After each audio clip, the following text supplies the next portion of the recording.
Hello, my dear students. Welcome to our English class. In this paragraph, we are going to see the expression of the maturity of the grandmother and the detached attitude of the grandmother. As you grow old and old, as you get more and more experience, you attained certain enlightenment. And in this paragraph, the kind of enlightenment is revealed. Let us see what kind of enlightenment it is. Generally, the people of old age seem to be always calm, quiet, and detached.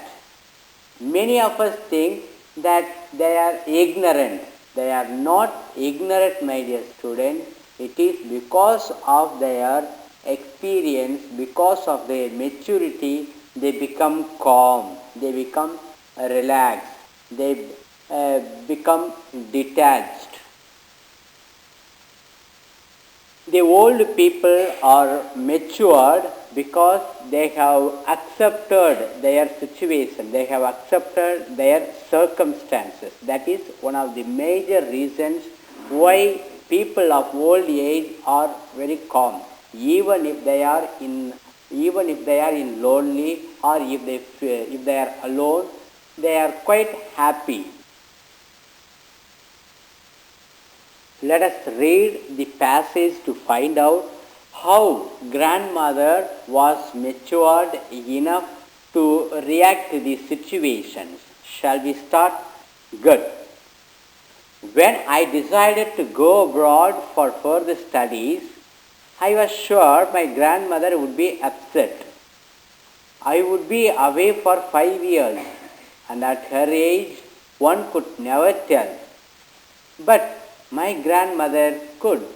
She was not even sentimental. She came to leave me at the railway station but did not talk or show any emotion. Her lips moved in prayer. Her mind was lost in prayer.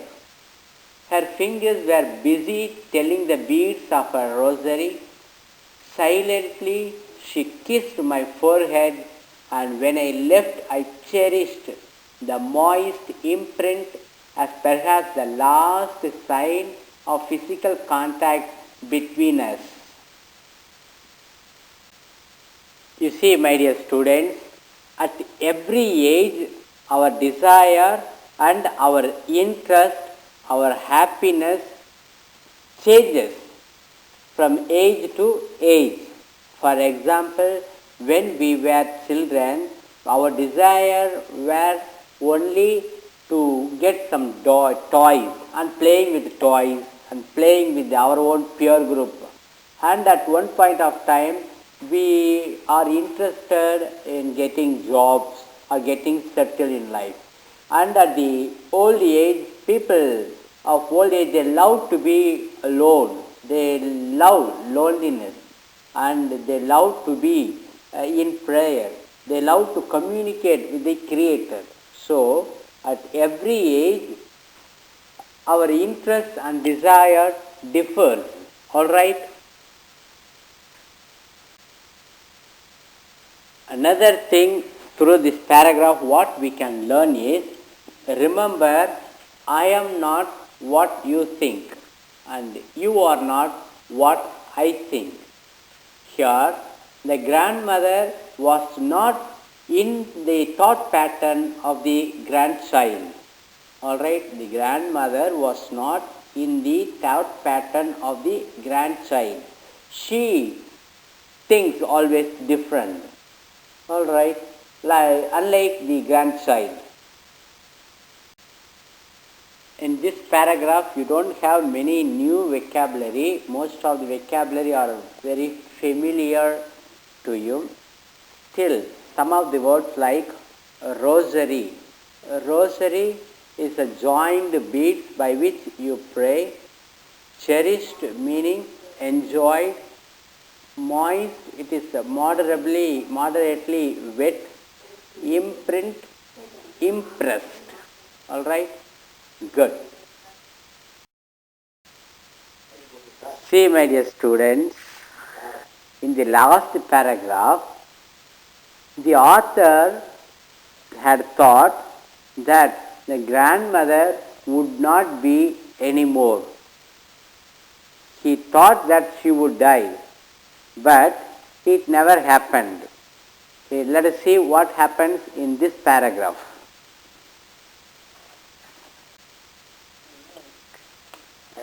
But that was not so. After 5 years, I came back home and was met by her at the station. She did not look a day older. She still had no time for words, and while she clasped me in her arms, I could hear her reciting her prayers. Even on the first day of my arrival, her happiest moments were with her sparrows, whom she fed longer and with some frivolous rebukes. Through this paragraph, what we need to understand is, the concept like happiness, understanding, perception, all kinds of these differs from person to person and age to age. What a person of old age think or thinks may not be the thinking of the young age. So it differs from person to person. The new vocabulary of this paragraph is, classed. Classed here, you hug tight. And frivolous, meaning it's not very serious. Rebukes, it's a scolding. Frivolous rebukes, you scold, but you don't mean it. You don't give a literal meaning to those words. So such kind of scolding is called frivolous rebukes.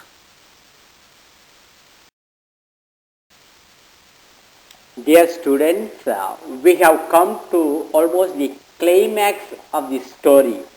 Let us see what happens in the climax. In the evening, a change came over her.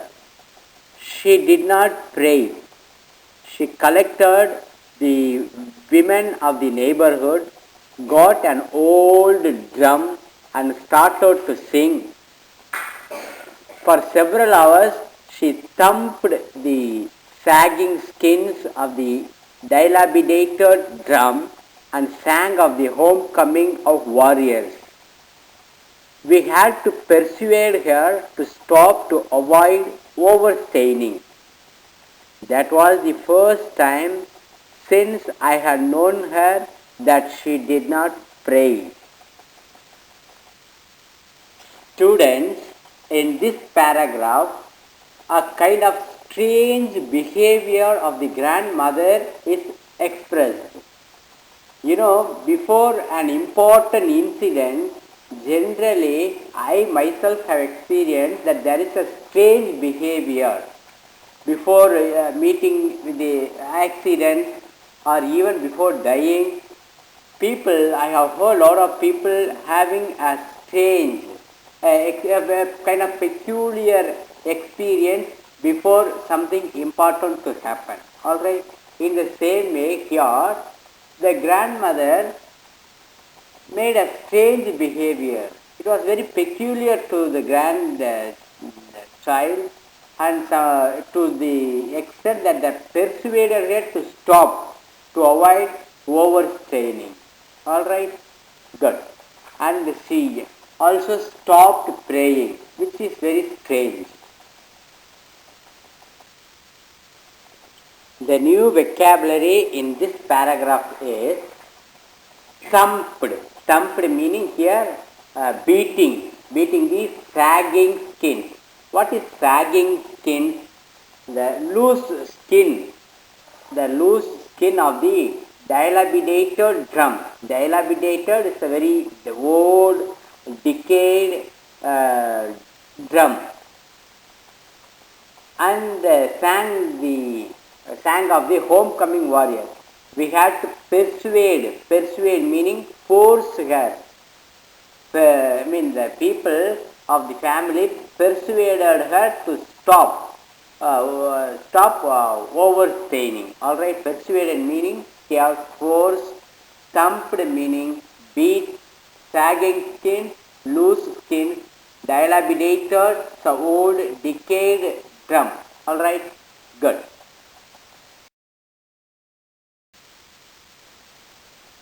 Students, come, let us read the next paragraph. The next morning she was taken ill. It was a mild fever, and the doctor told us that it would go. But my grandmother thought differently. She told us that her end was near.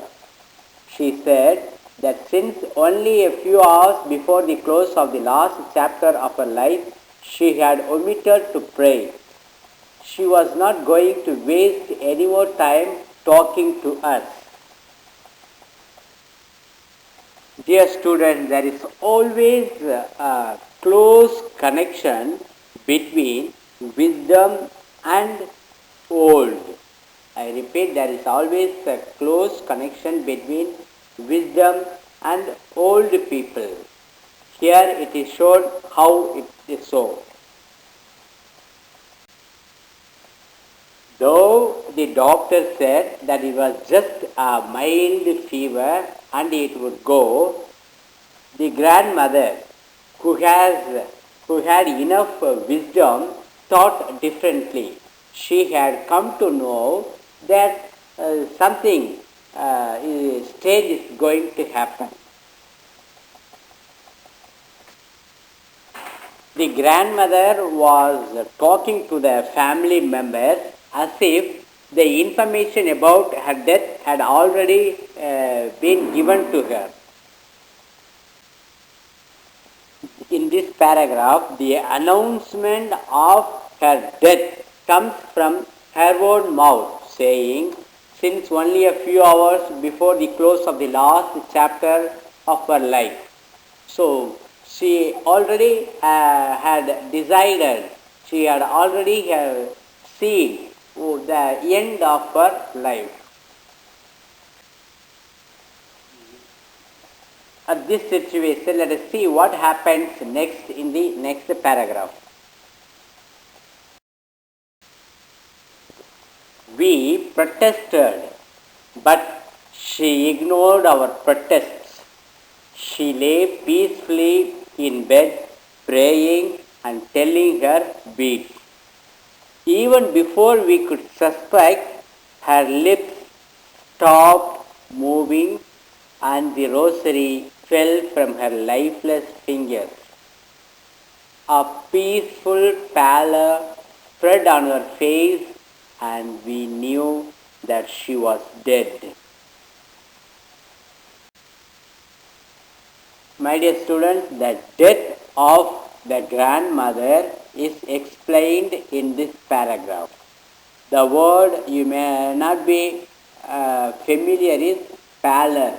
Pallor means paleness. Suppose somebody dies, there will be a change in the color. So that kind of change is called pallor. My dear students, in the whole story, the portrait of the old lady or the lifestyle of an old lady is brought up little by little from the beginning to till the end, till she is dead. The speciality of the author, namely Khushwant Singh, is generally he keeps a twist at the end of any short story, including in the mark of Vishnu, he has a twist in it. He leaves the answer to the readers.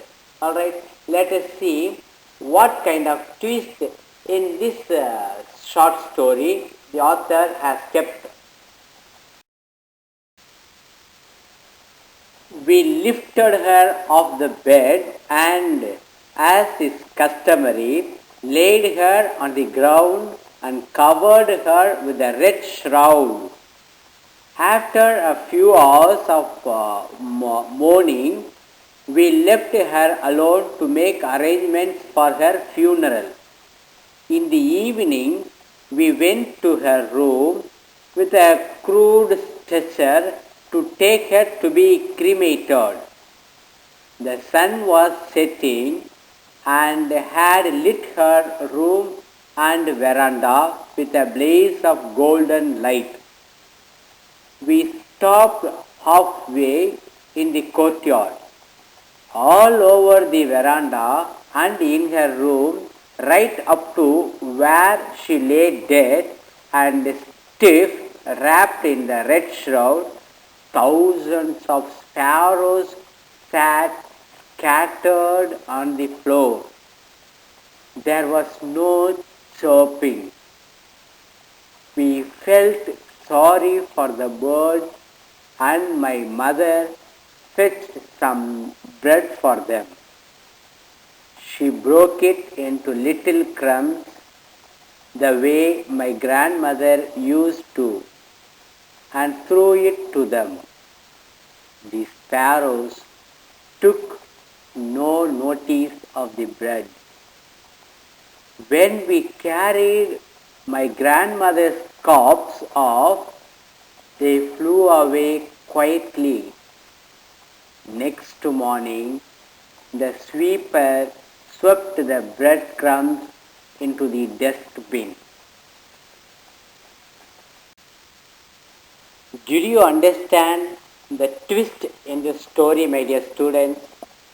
Actually, the title is The Portrait of an Old Lady. The Portrait of the Old Lady. So this is the real portrait.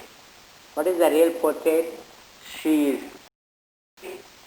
loving and lovable.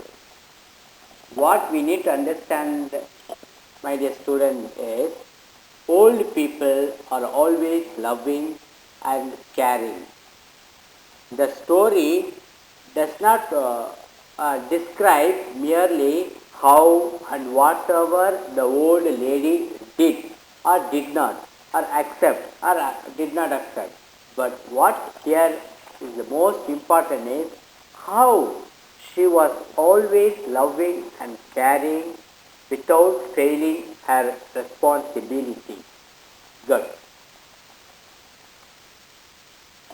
Another but heart-touching incident that the author tries to tell us is about the birds, the sparrows, the response of the sparrows, how they responded in their own way about towards the death of the grand old lady. In the village, it was dogs who followed the old lady as a sign of gratitude. Here, the birds, the sparrows, how they did not give importance to the bread they were given, but how they were given, they gave importance to the old lady.